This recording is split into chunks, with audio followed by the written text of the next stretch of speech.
Look, Amazon and e-commerce businesses have a lot of moving parts, and it's often very difficult to know what to do, what to track, and what to pay attention to on a daily, weekly, and monthly basis. If you at times feel like a chicken with their head cut off, this video is for you, because I'm going to break down the 5 key reports and all of the key business metrics and data that we dive into to scale and run 7+ figure e-commerce businesses. This is behind the curtain stuff, information and data you don't see anywhere else. So strap in and let's go.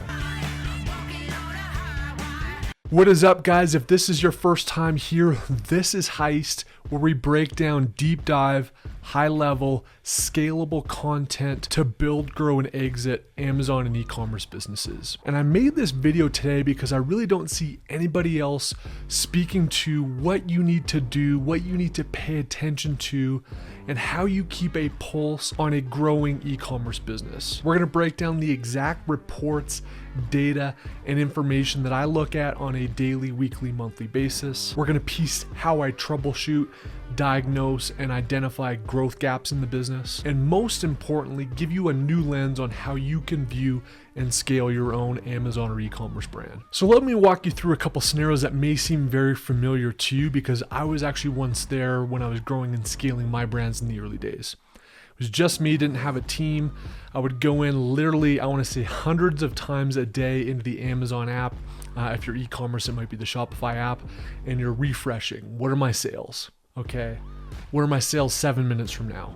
And you're incessantly checking and looking at high-level revenue stats in your business. Similarly, if you were like me, you'd run to your listing pages on Amazon as an example, 7, 8, 9, 10 times a day to see, hey, has anybody left a new review? What's my review count? Am I still a 4.5 star, or have I slipped out of that? And if someone's left a review, what does the review say? And oftentimes when you're either flicking the app or you're going to visit your pages incessantly, number one, it distracts your focus, so you're getting knocked off kilter from something that you could be doing that's high leverage and valuable. Number two, that information doesn't really tell you a lot. Yes, it's good to know what your revenue is at various points throughout the day, but it's not going to really help you inform the decisions that's going to scale and grow your business. And when it comes to reviews, you'd often go visit those pages and nothing was there. There was nothing to update. So you've wasted this visit, this distraction to go to a listing page when really none of the data or information has changed, and certainly not any changes that are actionable for you to make decisions on. So the primary goal when I look at key performance metrics of a business and the data that I'm going to consume to help scale and grow my businesses include a couple things. First of all, you want it to be a distraction-free consolidation of information. You don't want to go on a whim. You don't want to go in incessantly, dozens of times a day. You want to go in to access the information that's important in your business once a day. So all of these reports that we're going to go over basically are delivered to my inbox. And I've got a part of my morning routine where I'll go in, actually in bed, and I'll scan through and just say, hey, how did the businesses perform? How did the ASINs perform? Overall, what's my business looking like for the previous day? And I can see all of those email reports in digestible, compact format, which we're going to go into. So you want it to be consolidated and accessible in finite points in the day, so you're not incessantly checking apps and checking listings. The second is you actually want to have the appropriate amount of information, right? These apps are great, but revenue doesn't really tell you a whole heck of a lot. Oftentimes it's the layer of detail underneath those higher level data points that's going to inform how you need to run and scale your business. So what's actually included is super important, and the right kind of information is important. And ultimately you want to have the right amount of info in the right time sequences at the right frequency to ultimately make the right decisions for your business at that moment in time. And when you don't do this, when you don't have structure, when you don't have KPIs that you closely pay attention to, you often lack focus, number one, so you're kind of scatterbrained, looking all over the place. You're looking at the wrong kind of information, and you're looking at information in an incorrect cadence or sequence of information, which ultimately lets you make either the wrong decisions or decisions too late or decisions without the right amount of information at the right time. So the alternative that we're going to go through here is to construct the right information with the cadence and detail that enables you to make focused, appropriate decisions. And for me, there's really just 3 rules of the road for how we construct. Number one, I like to prepare it via email such that I can actually decide when I want to consume the information. So I'm in control how that fits into my schedule. So for me, it's an email, and it's something that I check in the morning for my businesses. This lets you pick a time to consume.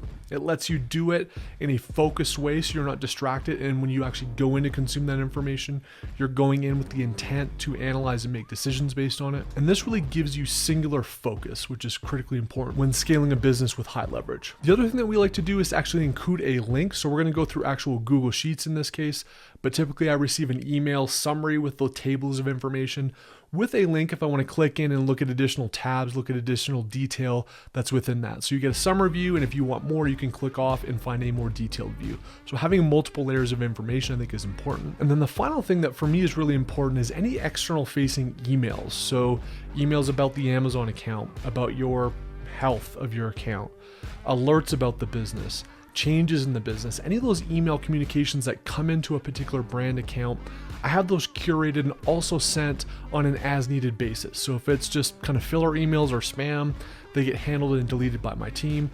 But if it's important, they basically get flagged. So when I receive an email about the business, I know it's important, I know it requires my time and attention, and I'm not going to be killing brain cells or focus looking at emails that don't matter. So this fits all within that structure. So let's have some fun and dig into this and look at report number 1 that I look at. And this is a daily month-to-date sales performance for the entire portfolio of brands in our business. Again, I'll get this in a morning email, but we're just going to dive in now to the Google Sheet so you can actually see what this looks like. And what this really does is instead of waiting for my monthly financials at the end of the month, or instead of looking at very basic incremental intraday data, this gives me a previous day's summary for the month-to-date performance of the brand, and it also compares it against previous years. This is really good so you can see directional trends with your business even before the month's over. So I can see, hey, how am I doing this month versus the previous year for the business during the same time? Gives me a high-level summary at the portfolio level of how the brands are doing for sessions, conversions, revenue, ad spend, the percentage of ad spend or tacos, really critical core metrics to the health and financial performance and growth of a business. It also gives me different marketplaces. So I can see, hey, if I've grown or shrunk a business, I can then diagnose, hey, is the growth coming from a particular geographic market? If I've got multiple brands, it's also going to include those multiple brands so I can see, hey, have these newer brands delivered growth and performance to the overall portfolio as well? So this is the pulse of my business. I'm really wanting to see, am I growing or shrinking? Am I shrinking? In this example here, it's shrinking. I would want to diagnose, is it because of sessions? Is it because of a particular brand? Is it because of a particular geographic market that's fallen behind? Then I can dive in and diagnose those specific issues to really help turn the month around if I'm seeing performance lagging. If I'm seeing performance exceeding plan, it informs me, hey, where's the growth coming from? Is it coming from a geographic market? Is it coming from a brand? Do I now need to pay attention to my inventory to make sure that I've got enough inventory and have a conversation with the team about that? So this daily report is really just a health pulse, much more definitive than the Amazon app, that's going to give me performance on revenue, sessions, conversions, ads, and then every single brand, every single market in a lump view. I can scan this in 30 seconds and make really definitive decisions about what I may need to do for the rest of the month for this particular business. And then if I want detail, I can go into the specific tabs. So I can go into brand A as an example, USA market, and see exactly how it's doing. I can go into all of my ad performance data. I can look at my consolidated portfolio in the raw data and summarize it. So this is one of the things that really centralizes my morning to start the day and is a fantastic resource. The second core metric that we look at is actually reviews. And I get a daily review report into my email that summarizes it in the email. Again, I can click on the actual Google Sheet, which we're going to go into, and see exactly how all of the different products, all of the different brands are performing from a review standpoint. Obviously, reviews are everything in the e-commerce game. They signal trust, they impact click-through rate, they impact conversion rate, and they ultimately impact the success of your products. And so this daily report, instead of going in to 7, 8, 9, 10, 15 products and looking manually to see if reviews have changed, it gives a daily digest of exactly what those changes are. So by product, Just kind of scrolling down, I get to understand exactly how many reviews happened yesterday versus today, how many rating changes happened yesterday versus today, and the overall average star rating of that particular product. Now, what's super important about this one is it also copies in any of the written reviews that have been left for a particular product. So if I've got a 5-star review, it lets me know what customers are liking. It maybe gives me additional ideas on how I can improve the product moving forward. But equally important, if I see a 1-star review for a particular product, it's going to signal me to understand, hey, do I have an actual issue with this product that I need to address, especially if I see the same 1-star review consistently about the same thing. Equally important, it also might indicate a review that we may want to kind of submit some tickets on to get removed. So the 1-star review in this example kind of references that it was damaged in delivery. We can actually get that review removed because it's about Amazon's experience, not about our product. So this is a really good digest to see the health of the review count, the review rating, and ultimately the incremental feedback that we're receiving for each and every product. This is consolidated. It's documented, so if I want to go in here to one of these products and just kind of scroll down, I have every single day for the past 6 months that show me exactly the reviews that have been left and how their ratings have changed over time. So this is super powerful. Again, something I can scan really quickly in 30 seconds every single morning to get a pulse on the health of reviews, which are so critical in the e-commerce game. The third key performance report that I receive is the weekly ASIN report. And this might be an indication of how much of a business nerd I am, but I actually get super excited. This one's delivered, I think, on Fridays. And I'm just super pumped to open it up and see how the business is doing. What's really good about the week over week ASIN report that's different from the month-to-date sales report is it gives really incremental product level detail so I can see what's happening with the product this week versus last week, which is kind of cool to see, again, intra-month growth, what's happening, what's changing. But the most important thing is it takes the exact same week from the previous year and it looks at that same data for that same product this year. And this is super important. So let's say as an example that the business is down month to date 20%. I can dive into the weekly ASIN report and not only see the geographic data that comes out of the month to date sales report, but I can see the incremental actual product level detail. So you might have some SKUs that are absolutely killing it, are growing substantially, and then you might have had previous winning SKUs that have gone down substantially from the previous year. Again, this gives you information to diagnose, good or bad. If it's bad, I can say, hey, what's gone down? Is it the sessions that have gone down? Is it conversion rate? Am I spending way more on ads? What exactly is happening here? And then I can dive in and see what has changed potentially in the business, either at the macro level or with competitors and other dynamics. And again, I can get in front, I can troubleshoot, I can identify those specific SKUs. If I'm just looking at the Amazon app and scrolling and just looking at my sales data, even if my sales are the exact same as what they were previous year, I may not diagnose and see some really problem SKUs in there and ones that are really performing well without this level of information and data. This also has tabs on the top 10 SKUs for a particular brand, so I can kind of see performance at the SKU level. I can see the weekly summary for all weeks of the year. In this case, we're in week 7, so I can see the previous 7 weeks in here. I can see SKU summaries, I can see ad summaries. Every kind of incremental detail at the product level I can see, and again, reference it against the same period in the previous year. I've caught so many things looking at this data in a matter of a minute that I wouldn't have otherwise seen if I didn't have this consolidated core information. The next thing that we look at on a monthly basis is the actual P&L. So I've got a bookkeeper, Muse-minded, that sends me my books on a monthly basis. I'm going to leave a link up above to exactly how we look at and manage the actual income statement that we receive on a monthly basis, because I've done a full video on that. But suffice it to say, this is really our scorecard, right? This is how we did.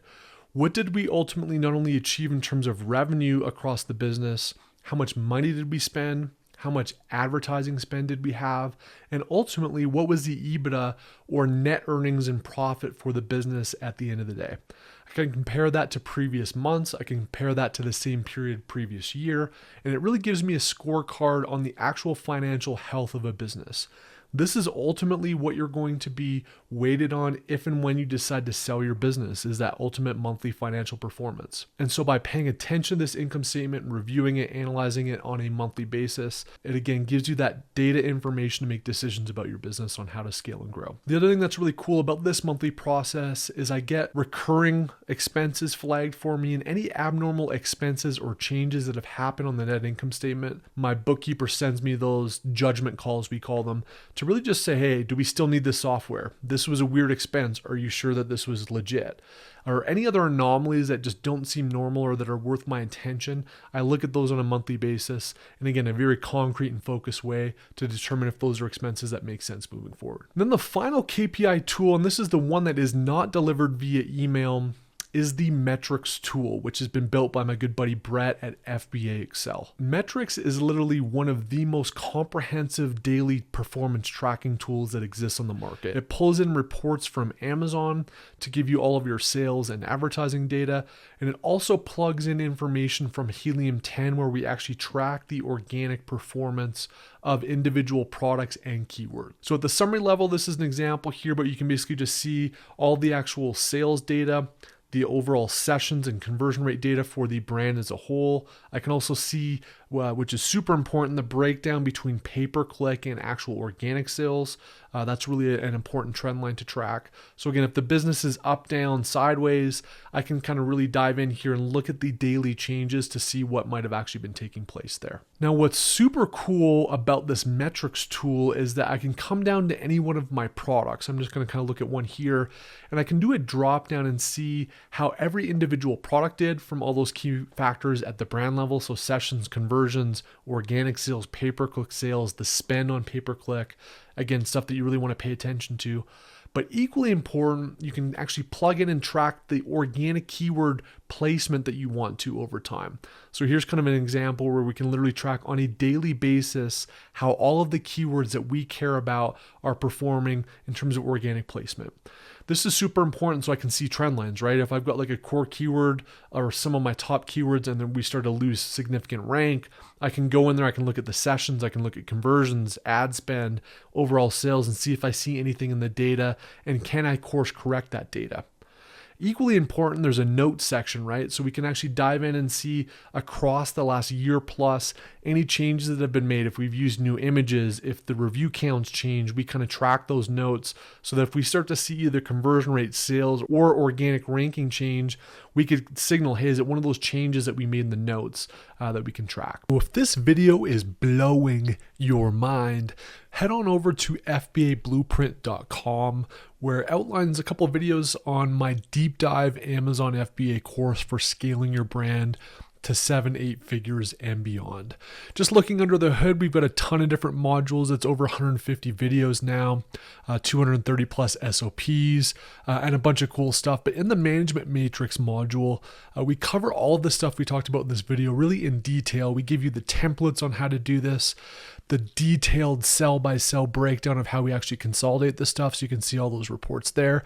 And there's a ton of other videos in this management section, right? We've got how we actually use some of these trackers, core review strategies that we enact to manage the business, negative reviews, inserts, funnels, monthly financials, ROI stuff, quarterly tax planning, everything you need to do to manage a business. So if you want to see how deep the rabbit hole goes, check out FBABlueprint.com. Would love to have you as part of my private course community of now hundreds and hundreds of sellers. So I hope this was valuable. Hit the subscribe button if this is your first time here and you thought this was cool. If you're a regular or a newbie, smash the like button. I guess apparently YouTube likes it. Comment below how awesome this video was or how shitty it was if you didn't like it. It seems like YouTube likes comments as well. But generally speaking, guys, I really do hope with this Heist channel that you're finding value. I try to identify content that I wish I had when I was scaling businesses. I try to identify content that no one else is talking about. And I try to reveal deep dive layers of a business so that you can see it. You can steal those nuggets and integrate them into your business, and hopefully all of the boats rise with the tide and we find success together. Until next week, it was great having you here. Cheers, and we'll see you in the next one.